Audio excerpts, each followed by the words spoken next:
যুদ্ধের ভেগ ধরে খরিফ মরশুমে আসতে পারে খরা।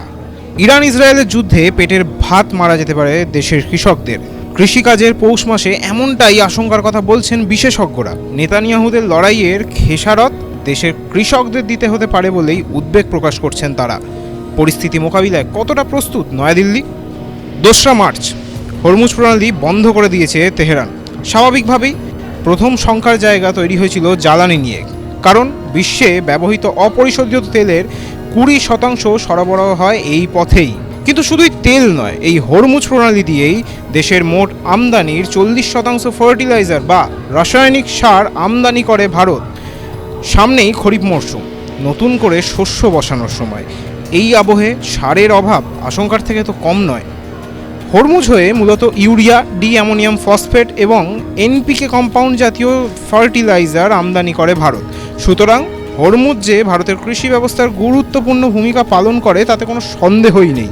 আর শুধু ভারতই নয়, ফার্টিলাইজারের সংকট গোটা বিশ্বের খাদ্য সুরক্ষায় প্রভাব ফেলতে সক্ষম, আর যা ইতিমধ্যেই লক্ষণীয়। হরমুজ বন্ধের কারণে পশ্চিম এশিয়ার বেশ কিছু দেশে এক সপ্তাহে ইউরিয়ার দাম বেড়েছে 19%। ভারতের ক্ষেত্রেই সারের বাজারের উপর সরাসরি প্রশাসনের বিশেষ নিয়ন্ত্রণ না থাকার কারণে মধ্যস্বত্বভোগীদের জেরে বাড়ছে কালোবাজারি, এমনও অভিযোগ তুলছেন কেউ কেউ। ব্যবসায়ীরা আবার অভিযোগ তুলছেন মার্জিন কমে যাওয়ার, কৃষকরা অভিযোগ তুলছেন আচমকা দাম বেড়ে যাওয়ার। ফার্টিলাইজার সংকটের এই পর্বে একেবারে কেন্দ্রবিন্দুতে রয়েছে ইউরিয়া। গোটা বিশ্ব জুড়ে এই রাসায়নিক সারের ব্যবসা চলে। ভারতের ক্ষেত্রে বলতে গেলে গত 2020 সাল থেকে 2025 সাল পর্যন্ত মোট 5 বছরে উপসাগরীয় দেশগুলি থেকে 49% ইউরিয়া আমদানি বাড়িয়েছে নয়াদিল্লি। শুধুমাত্র 2025 সালে এই অঞ্চল থেকে 370 কোটি মার্কিন ডলার মূল্যের ইউরিয়া আমদানি করেছে ভারত। কিন্তু যুদ্ধের সময় সেই যোগান কি বজায় রাখা আদৌ সম্ভব? প্রতি বছর খরিফ মরশুমে 180 লক্ষ টন ইউরিয়ার প্রয়োজন হয় ভারতীয় কৃষকদের। গত কয়েক বছর ধরে এই চাহিদা বাড়ছে দিনে দিনে।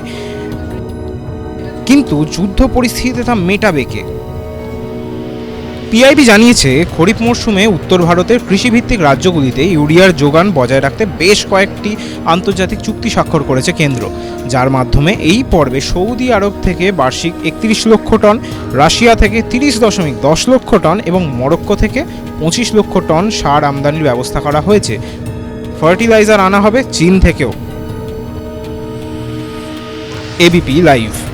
এবিপি আনন্দ, এগিয়ে থাকে, এগিয়ে রাখে।